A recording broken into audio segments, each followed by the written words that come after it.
રાજકોટના ગ્રામ્ય વિસ્તારોમાં પાણીની તંગી વચ્ચે પાણી પુરવઠા મંત્રી કુંવરજી બાવળિયાએ આજી અને ન્યારી ડેમની મુલાકાત લીધી છે। કુંવરજી બાવળિયાએ પાણીની તંગી વિશે કહ્યું કે પાણીની તંગી અંગે અધિકારીઓ સાથે બેઠક કરવામાં આવશે। 1.5 ડેમમાંથી પાણી આપી શકાય તે માટે સીએમ સમક્ષ રજૂઆત કરવામાં આવશે। રૂડાના ગ્રામ્ય વિસ્તારોમાં પીવાનું પાણી પહોંચાડવામાં આવશે।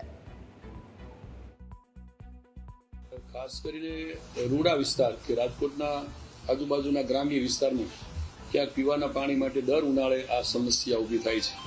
એટલે અત્યારે અમે અમારા પાણી પુરવઠા વિભાગના અધિકારીઓ અને રૂડાના અધિકારીઓ સાથે પણ હું એક બેઠક કરવાનો છું અને એમને શું મુશ્કેલી છે અને લાંબા ગાળા માટે રૂડામાં રહેતા જે લોકો છે જે ગામડાઓ આવે છે એને પીવાના પાણી માટેની મુશ્કેલી ન પડે એ માટે શું કરવું જોઈએ એના માટેનું પણ અમે આજે રૂડા અને અમારા પાણી પુરવઠાના અધિકારીઓ સાથેની મિટિંગમાં નિર્ણય કરાવવાના છીએ।